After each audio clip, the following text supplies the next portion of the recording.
It didn't start with an argument. It didn't start with a warning. It started with footprints. Fresh ones. Cutting straight across my lawn like it wasn't mine at all.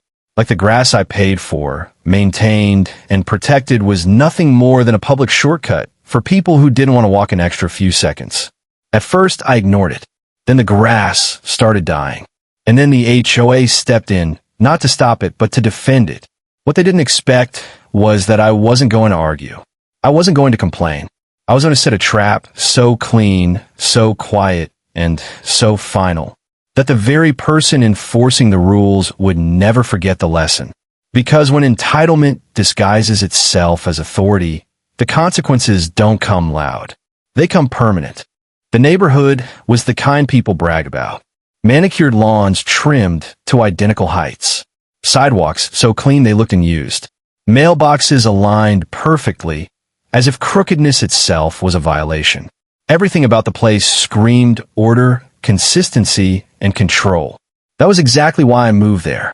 After years of living in places where noise traveled freely and neighbors treated boundaries like suggestions, I wanted structure, predictability, a community where rules were clear and life stayed calm. The HOA brochure promised exactly that: standards, fairness, and mutual respect. At first, it delivered. I settled into a routine quickly. Mornings were quiet. Evenings peaceful. The lawn became my personal project. Fresh sod, careful watering, proper edging. I didn't just maintain it. I took pride in it. It was one of the few things in life that stayed exactly how I left it. That's when the shortcut started. At first, it was subtle. A slightly bent blade of grass. A faint path forming where there shouldn't have been one. I assumed it was nothing. Maybe a delivery driver or a lost visitor. But then it kept happening. Day after day. The same diagonal line carved into the lawn. Always the same direction. Always cutting time for someone who didn't live there. I watched from the window one morning and saw it clearly. Neighbors. Walking straight across my property instead of using the sidewalk 10 feet away. I didn't confront anyone. I didn't want tension. I assumed it was habit, not malice. Surely once they realized it was private property, they'd stop. So I placed a small, tasteful sign near the edge of the grass. Please use sidewalk. Nothing aggressive. Nothing confrontational. The footprints continued. Then the grass started dying. The soil compacted. The roots weakened. What had once been a healthy lawn began to look worn, tired, disrespected. That's when I contacted the HOA. I expected support. What I got was resistance. The response was polite but dismissive. They mentioned long-standing pedestrian patterns and community flow. They suggested I be flexible, understanding, cooperative. That word stuck with me. Cooperative. As if my lawn was part of a shared agreement I'd never signed. I pushed back gently, explained the damage, shared photos, requested enforcement. Days passed. Then I received an email from Susan Whitmore, HOA president, longtime board member, immaculate reputation, known for keeping the neighborhood in line. She didn't address the damage. She addressed my sign. She claimed it disrupted the community aesthetic. And just like that, the conflict shifted.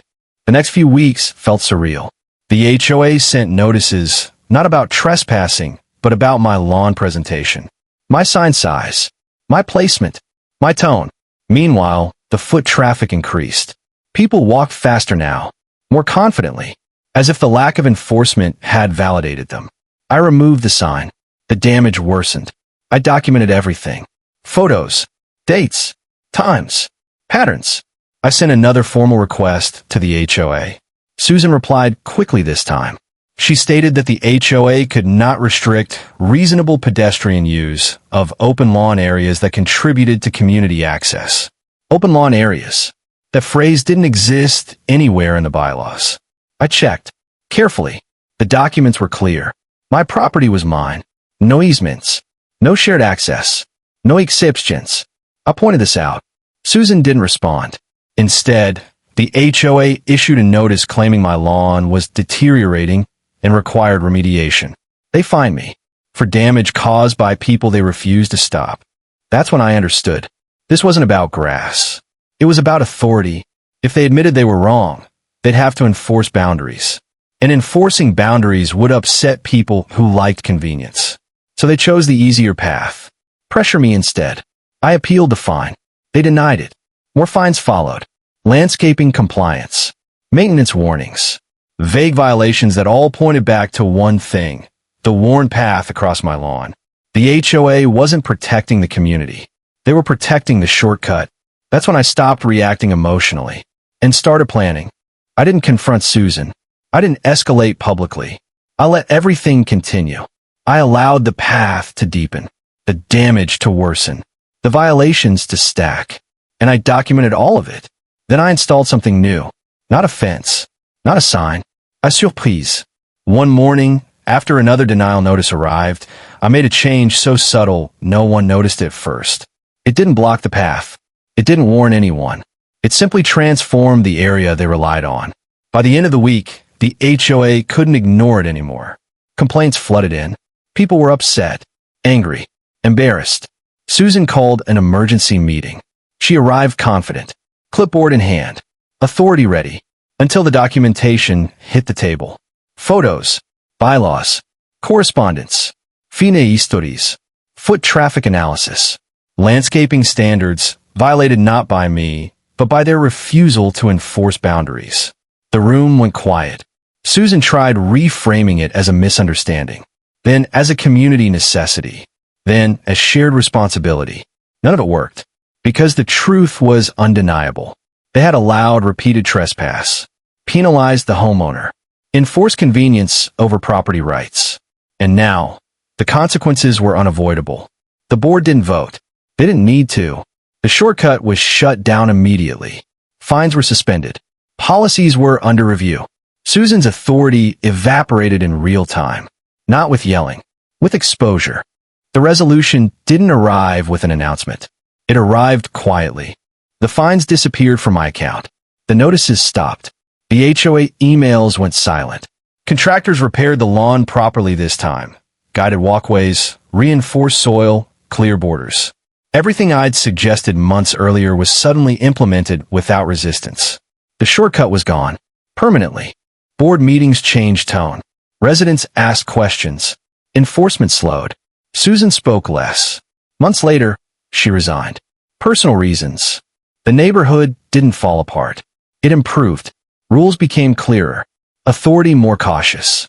Respect returned to places where entitlement once ruled. And I learned something important. HOAs don't rely on rules. They rely on silence. The moment silence breaks, power shifts. Because authority only works when no one challenges it. And the moment someone does, it disappears. If someone treats your property like a convenience, ask yourself why.